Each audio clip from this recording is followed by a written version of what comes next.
Assalamualaikum warahmatullahi wabarakatuh. Saya Ahmad Saiku, pendamping sosial PKH Kecamatan Sekampung, Kabupaten Lampung Timur. Di sini saya akan menyampaikan video simulasi Diklat P2K2 modul 4 sesi 12 langkah 3 bagian 1 sampai dengan 4. Oke, saya akan simak videonya. Ibu-ibu, kita lanjutkan kembali. Oke, sekarang saya mau membuat kelompok dulu. Oke, yang hadir ini berapa orang ya? Sekitar 25. Oke ya, sekarang saya minta dari 25 orang yang tersebut dibuat menjadi 3 kelompok saja. Sekarang kelompok pertama untuk yang sebelah kanan saya ini dari Ibu Ida sampai Ibu Lia. Nah, ini kelompok 1 ya. Terus kemudian dari Ibu siapa Bu? Bu Mei. Dari Bu Mei sampai Ibu siapa Bu? Apa? Bu Desi. Oh iya. Dari Bu Mei sampai dengan Bu Desi ini kelompok 2. Selanjutnya sampai Bu Desi sampai pinggir sini kelompok 3. Nah, kelompok 1 dipimpin oleh Ibu Endang ya. Terus kemudian kelompok 2 yang di depan saya ini dipimpin oleh Bu Dedi.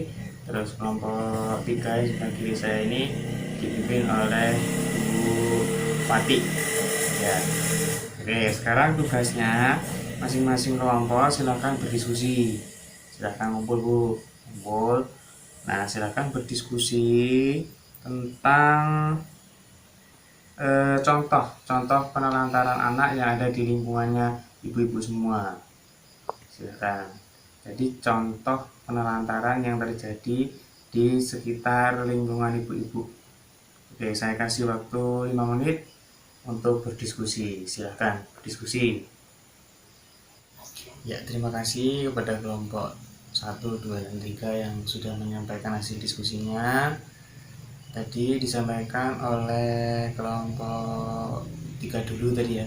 Kelompok 3 menyampaikan bahwasanya di lingkungannya itu terjadi penelantaran, contohnya adalah ibu-ibunya itu jarang membawa anaknya ke posyandu karena orang tuanya rata-rata bekerja di sawah ataupun di ladang, jadi anaknya tidak dibawa ke posyandu.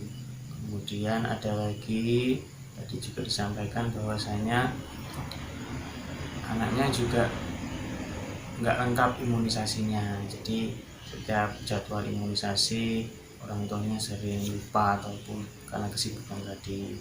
Jadi dari pemaparan kelompok 3. Sekarang selanjutnya adalah pemaparan dari kelompok 2 yang hasilnya tadi adalah diantaranya contoh penelantarannya bahwasanya ketika anaknya sudah lulus SD, kebanyakan anaknya tidak melanjutkan ke tingkat SMP karena dibilangnya kebutuhan yang lain lebih mendesak ketimbang untuk pendidikan anak. Padahal kan yang penting adalah pendidikan anak. Berarti contoh daripada kelompok 2. Kemudian yang dari kelompok 1 tadi disampaikan diantaranya adalah contoh penelantarannya adalah anak ini kadang sering ditinggal sama orang tuanya, ditinggal sampai sehari penuh cuma dititipkan sama tetangganya. Tuh, kemudian contoh lain anaknya itu kalau mau main nggak boleh, jadi dikurung di dalam rumah, jadi anaknya jarang keluar rumah, jadi untuk bergaul susah. Itu tadi ya Bu ya. Nah, jadi dari kelompok 3, kelompok 2, kelompok 1 sudah menyampaikan hasil diskusinya. Saya ucapkan terima kasih semuanya. Kemudian untuk ketiga kelompok ini saya kasih hadiah. Hadiahnya berupa tepuk hebat. Ya, tepuk hebat ya Bu. Mari kita bersama-sama melakukan tepuk hebat. Oke, saya pimpin ya ibu-ibu. Tepuk hebat. Hebat, hebat. Hebat, hebat. Hebat. Oke, selanjutnya di sini kita akan membuka buku pintar. Silakan ibu-ibu membuka buku pintarnya halaman 36. Halaman 36. Coba itu Mbak Marni dibantu, Bu. Mbak Marni dibantu mencari halaman 36. Nah, sudah ketemu? Oke, kalau sudah ketemu, ibu-ibu menyimak, saya akan bacakan contoh-contoh penelantaran judulnya. Oke, perhatikan ya. Contoh-contoh penelantaran diantaranya: 1. Tidak memberikan makanan yang sehat, aman, dan bergizi. 2. Tidak diberikan tempat tinggal dan pakaian yang layak. 3. Tidak pernah diberi waktu dan kesempatan bermain. 4. Tidak diizinkan sekolah. 5. Tidak melakukan imunisasi terhadap anak. 6. Tidak ke posyandu untuk menimbang berat dan ukur tinggi badan. 7. Tidak dibawa berobat ke puskesmas atau layanan kesehatan lain ketika anak sakit. 8. Tidak mendukung pendidikan anak. 9. Tidak memberikan kasih sayang. 10. Tidak memberikan perhatian. 11. Tidak mendengar pendapat anak. 12. Tidak memberikan kesempatan beribadah. 13. Tidak mengenalkan nilai-nilai baik dan buruk.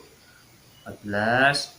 Tidak mengajarkan untuk menghargai dan orang atau berhubungan dengan orang lain.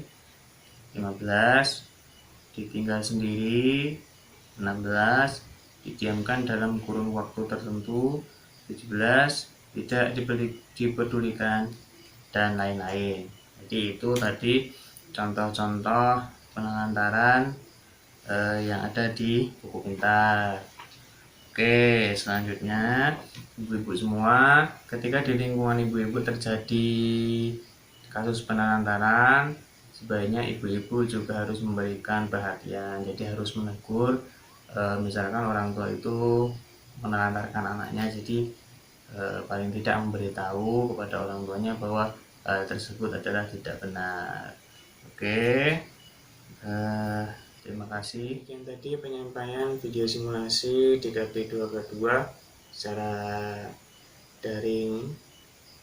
Oke, terima kasih atas perhatiannya. Assalamualaikum warahmatullahi wabarakatuh.